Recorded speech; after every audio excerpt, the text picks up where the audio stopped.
Hi, this is Zak Mir with the Bulletin Board Heroes here on Share Talk for Sunday, the 20th of December, as we approach the Christmas festive season.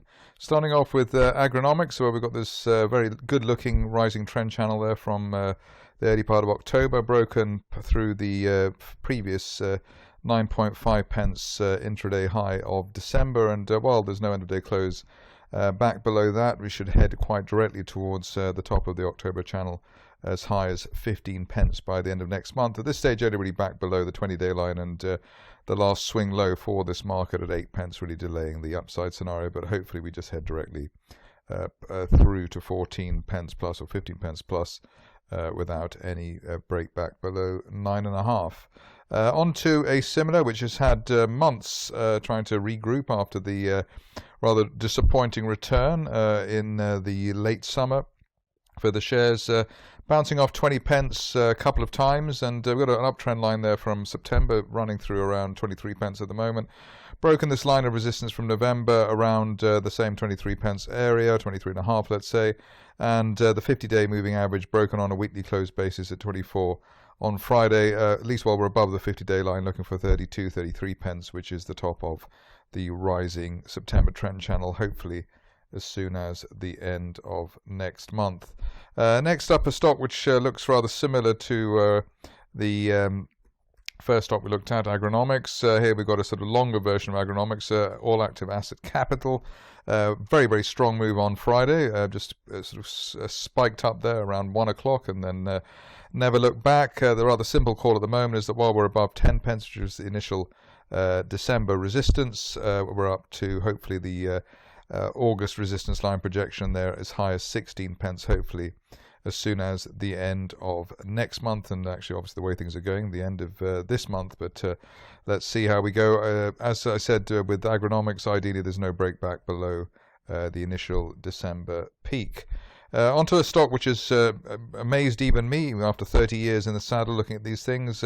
AFC Energy, we had the gap through resistance on Wednesday, another gap on Thursday, and another gap on Friday. We looked rather optimistic, saying that above 40 pence we'd head up to 60 pence last week, but we've already done that just in a matter of days, hitting that technical target that we had there at the June resistance line, just shy of 60 pence. The view now is that obviously while there may be a need for a rest, at least while there's no end of day close back below Thursday's peak at 51 pence, we could go on to have a new leg to the upside over the next month or so, as high as that blue November resistance line projection from last week, heading up towards 80 to 85 pence. That would be, I suppose, by the end of February, if we're lucky, by the end of next month. But obviously, with that, what's that, triple gap to the upside, anything is possible. I think I've seen that kind of enthusiasm in a small cap company for quite a long time. Reasonable amount of enthusiasm for 4D Pharma on the bulletin boards and elsewhere. Here we've had a break of that resistance line there from October, and also the 50-day moving average at 101 pence. While we are above the 50-day line on an end-of-day close basis, hopefully the shares can at least head back towards the November intraday peak at 127 pence, hopefully by the end of the next month, especially given the way that we're in COVID hell at the moment. On to Dev Clever, which I've looked at a few times, but it looks like finally the shares are on their way, or going to be on their way. Sort of inverted head and shoulders type formation with that last hook to the upside at the end of last week. Obviously, we'd like to break 9.6 pence, which is that August resistance line at night at that level on an end of day close basis. If we can do that above 9.6, looking for the top of the March resistance line, March trend channel, currently pointing at 13 pence, hopefully by the end of next month. On to another pharma situation, Evgen, where we've got the shares breaking, well, they've already broken that November triangle. That was around the, the 9 pence level, or 9.1 pence level.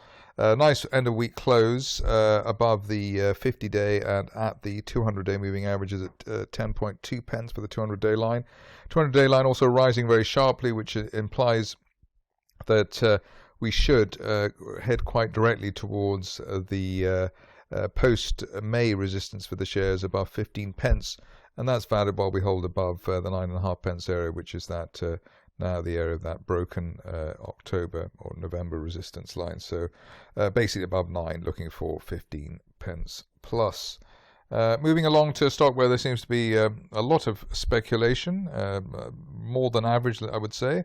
Immedia, here we've got the shares again in a rather extended consolidation since September, rather reminiscent of the situation at Asimilar, but looks as though if we can get an end of day close through 27 pence, breaking that September resistance line, we may see the top of that rising trend channel from July up towards 45 pence plus, hopefully by the end of February. And all the while, we need to stay above the floor of the channel at around 23 pence. So above 23, the upside valid, and above 27 would be the momentum trigger for Immedia.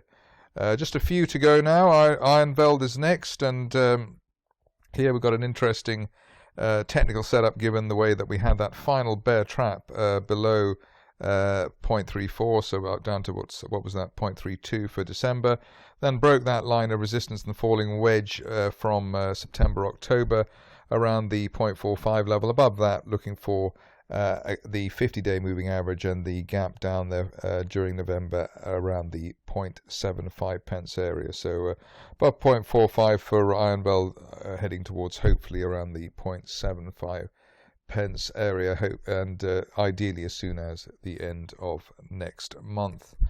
On to a stock which is rather less high profile than most of the ones we looked at today, Karelian Diamond Services. Here we've clearly broken September resistance line and the 50-day moving average, 5.37 pence. The longer we stay above the 50-day line, the greater the chance of an end of January move, or move by that time, up towards 9 pence at the top of the rising 2019 trend channel. This stage really only back below the 5 pence area, and that September resistance line really delaying the upside scenario. 3 more stocks to go. The first one is arguably the best news situation of the day.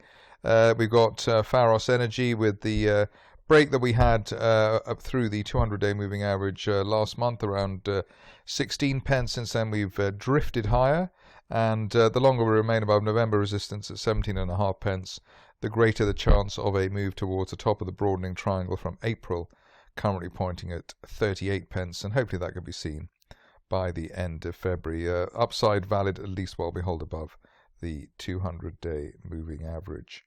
Going on to a stock which I'm not sure how the fundamentals are here, but on the technical front, looking rather solid indeed, or very solid indeed. Extended base here since March, and that final bear trap in October, and we've had highs and lows since then. Nice bull flag there above the 200-day moving average. That's the black line there around 1.8 pence.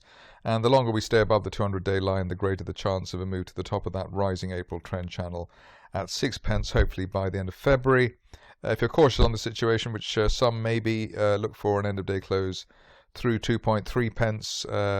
Just one more positive break of this bull flag, or ideally the September peak there at 2.8, but should be on our way already, especially above 2.3 pence on Petra Diamonds. Last stock of the day is Quadrise Fuels, where we can see that there's been a break of this post-August symmetrical triangle, breaking also the 50-day moving average on a weekly close basis, and a sort of flag formation there above the that triangle or / wedge. The view is that while we're above the top of that resistance line there from September at 1.9 pence, we could head towards a March resistance line projection as high as 5 pence over the next 1 to 2 months, i.e. by the end of February. That's it from me today. More updates tomorrow.